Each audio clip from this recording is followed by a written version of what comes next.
Fresh Morning. Fresh Morning. Vous êtes sur les 104.5 Urban FM, la station urbaine. On reçoit Jessica Ilunga, qui est responsable de communication à la Fondation Sylvia Bongo Ondimba. Elle est accompagnée de Madame Mboga Marie-Anne, qui est magistrate. Jessica, bonjour. Bonjour Dafresh. Comment tu vas ce matin? Je vais très bien et toi? Il y a la forme? La forme, comme d'hab. Alors, on va parler Gina, la Journée internationale des veuves, c'est ça? Oui, on parle de la Journée internationale des veuves. Comme tu le sais, c'était mercredi. C'était la 10e édition de la Journée internationale des veuves. Et comme la Fondation Sylvia Bongo Ondimba, qui est, si je peux le dire aujourd'hui, le porte-étendard des actions contre la spoliation des veuves et tout ça pour la protection des veuves, avait un café égalité. Parce que on l'avait annoncé aux auditeurs le mercredi. Ils avaient un café égalité, donc ils ne pouvaient pas être à la radio, mais on s'est battu pour qu'ils soient là aujourd'hui, pour qu'ils viennent mieux nous expliquer. Tu avais déjà animé un café égalité, non? Oui, j'avais animé un café égalité. C'était c'était une discussion autour des violences en milieu universitaire. Donc je ne vais pas dire les violences sur les femmes, parce que c'était pas que les femmes. C'était vraiment les étudiants et les étudiantes mélangés. Et les cafés égalité, c'est des sessions en fait de discussion autour de thématiques choisies par la Fondation qu'ils animent de temps en temps. Il y en avait aussi eu un sur le cyberharcèlement, justement. Et c'était avec Anaïk Moubouyi-Boye, tu te souviens? Voilà. Il faut bouillir les boyaux. Donc là, on va parler de la Journée internationale des veuves. Et voilà, peut-être demander à Jessica d'abord comment s'est passé le café égalité de mercredi. Il s'est très bien passé. Je vois que Gina, tu maîtrises bien ce concept qu'on avait lancé justement l'année dernière. Et donc notre idée avec les cafés Gabon Égalité, c'était de créer on va dire un lieu d'échange et d'information pour pouvoir parler de différentes thématiques liées à l'égalité des genres dans un format intimiste, sécurisant, pour que les personnes puissent s'exprimer sans tabou, parler de leur expérience et aussi recevoir des conseils pour y faire face. Et c'est vrai que le premier Café Gabon Égalité auquel tu avais assisté, c'était avec ces étudiants de l'UOB qui nous avaient partagé leurs expériences, les étudiants et les étudiantes de violence et de harcèlement. Et là, ce mercredi, on a fait donc ce Café Gabon Égalité avec des veuves qui étaient assises aux côtés de la Première Dame, la présidente de la Fondation. Et on a vraiment été édifiés de voir, en fait, de recevoir ces témoignages, parce qu'on constate bien que malgré le fait que la Journée internationale des veuves ait été instituée il y a 11 ans avec la résolution des Nations Unies, et que la première Journée internationale des veuves a été célébrée il y a 10 ans, le 23 juin 2011, de nombreuses veuves sont encore confrontées à différentes formes de stigmatisation, harcèlement et violence. Et donc, c'était vraiment une bonne occasion pour nous de prendre le pouls et de voir ce qu'il reste à faire pour vraiment améliorer leurs droits et leur protection. Qu'est-ce qui a motivé la Première Dame à se lancer dans cette initiative? Elle avait rencontré une veuve qui avait un problème qui l'avait tellement touché. Elle a dit « Oh non, je vais m'occuper de ça » ou bien... Mais c'est un peu ça, en fait. Donc, on va dire c'était un peu une succession de coïncidences heureuses. Donc, quand le chef de l'État est devenu chef de l'État en 2010, lui et la Première Dame s'étaient rendus à Port-Gentil. Et là, un groupe de veuves s'était approché de Madame pour lui parler de ce qu'elle vivait, des difficultés auxquelles elles étaient confrontées. Et Madame avait été particulièrement touchée. Et donc, vu qu'elle avait de toute façon, elle voulait s'engager pour défendre les droits des femmes, elle se disait que c'était une cause, la cause des veuves, c'était une cause qu'elle aimerait bien porter. Et il se trouve que quelques mois plus tard, elle est à New York, aux Nations Unies. Et là, des personnalités internationales viennent la voir pour lui parler de ce combat des veuves qu'elles avaient commencé. C'était notamment Lord Lumba et Cherry Blair qui travaillaient sur cette problématique, mais surtout en Inde. Oui, c'était surtout en Inde, même pas tellement en Angleterre. Et donc, à ce moment-là, il se trouve que le Gabon était aussi membre du Conseil permanent du Conseil de sécurité des Nations Unies. Et donc, il avait une bonne influence. Et c'est comme ça que Madame s'est dit, ben oui, pourquoi pas porter cette cause. Et après, elle a fait ce plaidoyer. Les autorités gabonaises ont suivi.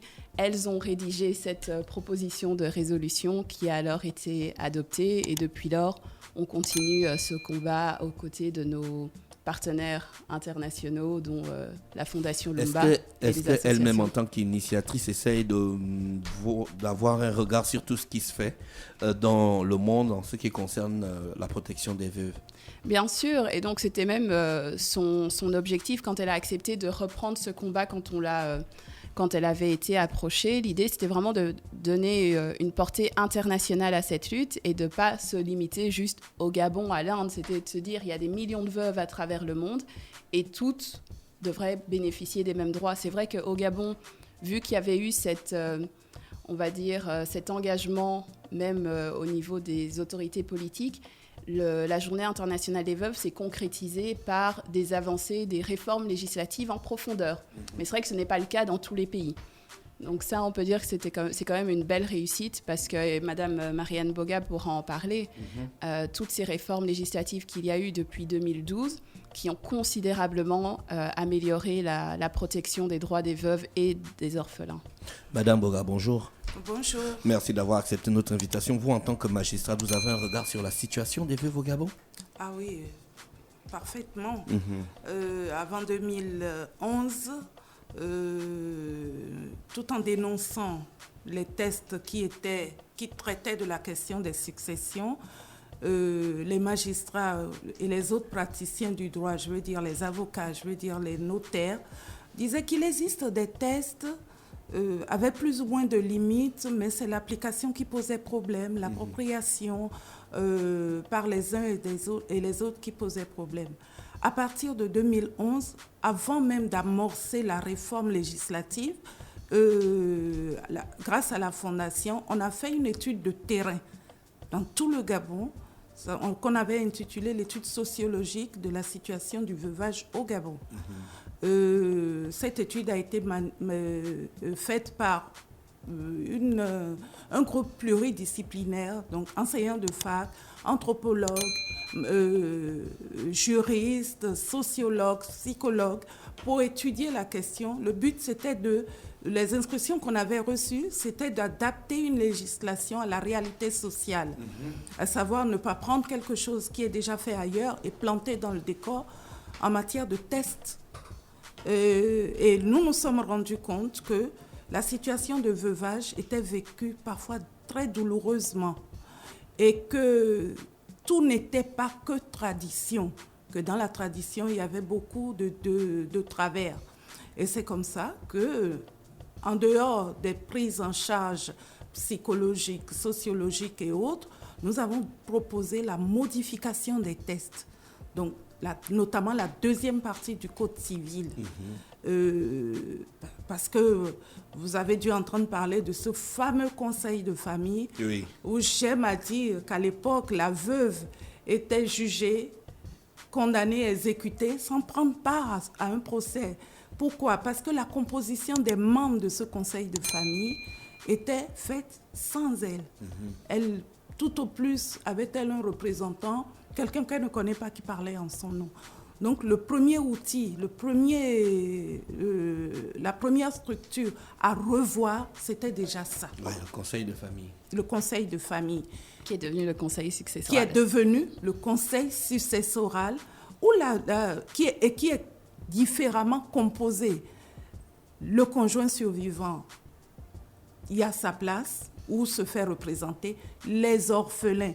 Parce que la veuve est peut-être spoliée, mais il y a aussi surtout les enfants qui étaient aussi spoliés. Et dans le conseil successoral d'aujourd'hui, vous avez 3 catégories de personnes. Les ascendants, s'ils sont encore vivants, c'est-à-dire les pères et mères. Vous aurez alors le ou les conjoints survivants, parce qu'il y a les mariages polygamiques. Et puis, vous avez tous les enfants. Et les collatéraux alors? Les collatéraux ne sont Mais dans le cas ils ne sont plus dedans. Ils ne sont plus dedans. Dans le cas où les ascendants, le père et la mère du défunt sont décédés, oui. Le conjoint survivant, ok, oui. Elle est là, oui. Et les enfants sont mineurs. Les enfants sont mineurs, c'est-à-dire que les enfants ont peut-être, 5, 6, 12 ans.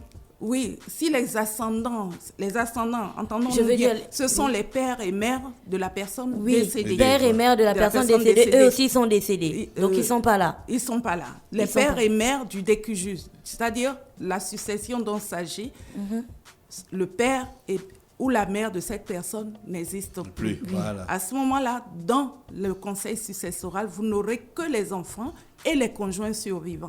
Et si les enfants ont 5, 6 et 12 ans? Ils ont leur mère. D'accord. Ils ont leur mère qui Donc, sont... le qui conseil ont- successoral, ce sera seulement la mère et les enfants. la mère qui représentera les intérêts des enfants. D'accord. Ok. Ah ouais, mais ça, c'est compliqué, ça. Donc, plus Non, besoin c'est d'avoir... pas compliqué, c'est beaucoup plus simple. Plus C'est-à-dire, besoin d'avoir c'est- les tontons, les Ah, tantines, les cousins qui viennent parler. Non, ils sont plus concernés directement.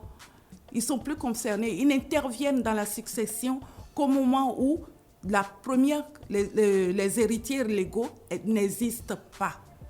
Quand il n'y a plus d'héritiers légaux, c'est-à-dire pas de père et mère, pas de conjoint survivant, pas d'enfants, parce que ça arrive, à ce moment-là, on ne va pas dire que la succession est vacante.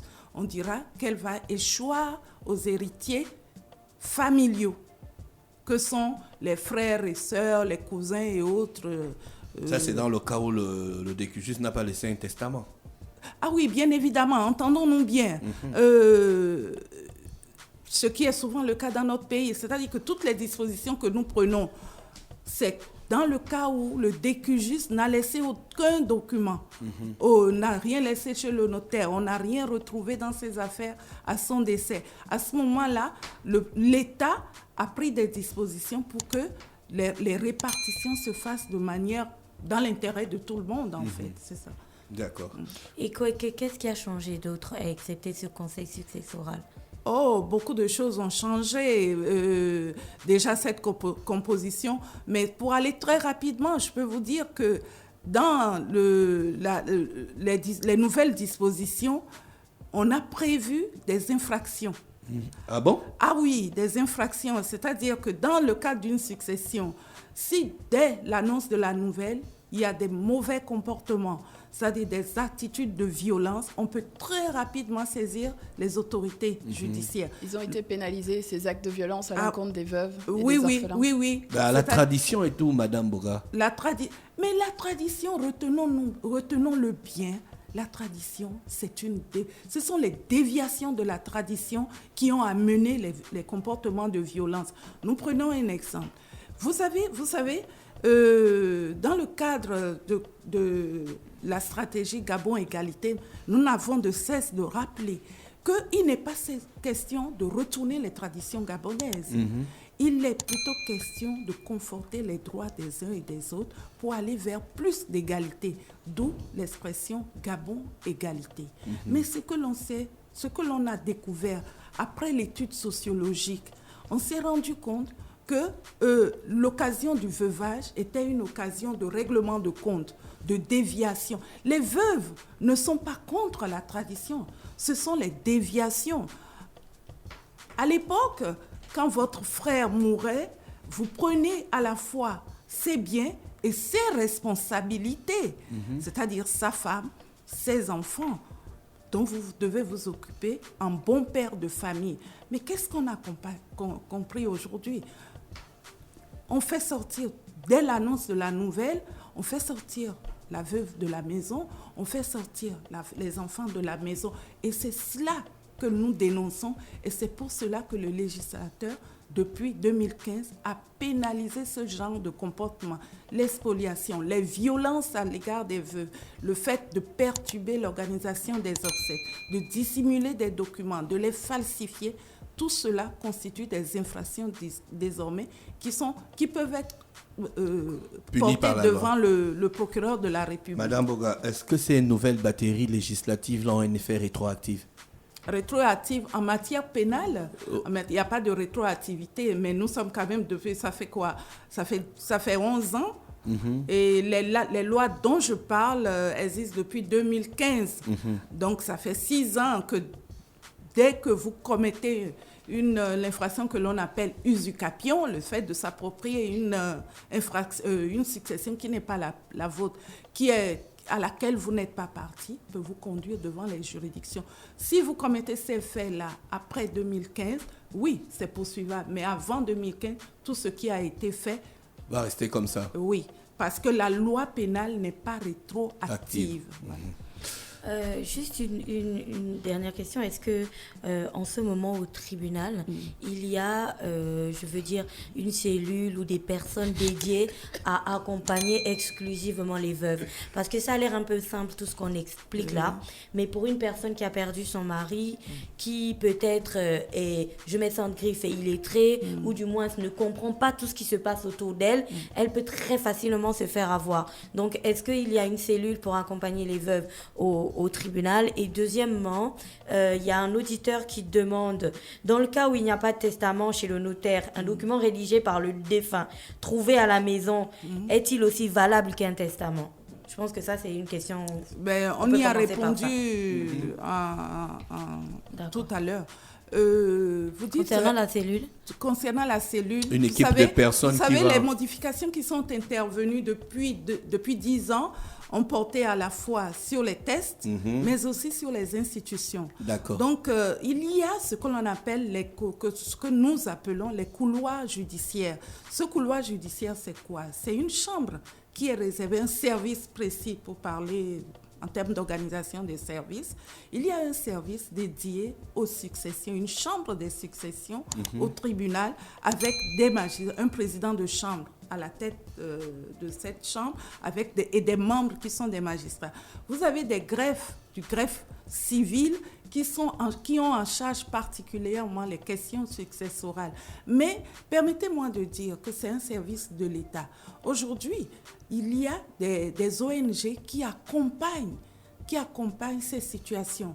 Là, nous n'allons pas revenir sur le rôle combien immense de la Fondation Sylvia Bongo Ondima dans ce domaine, mais vous avez des ONG comme l'Observatoire des droits de l'homme et de la parité de Mme Zébitege, vous avez Agir pour le genre, qui sont des organisations de la société civile, Cris de femmes, qui ont en leur sein des cellules juridiques qui peuvent recevoir ces personnes, les conseiller. Et les guider. Les guider. Et c'est important.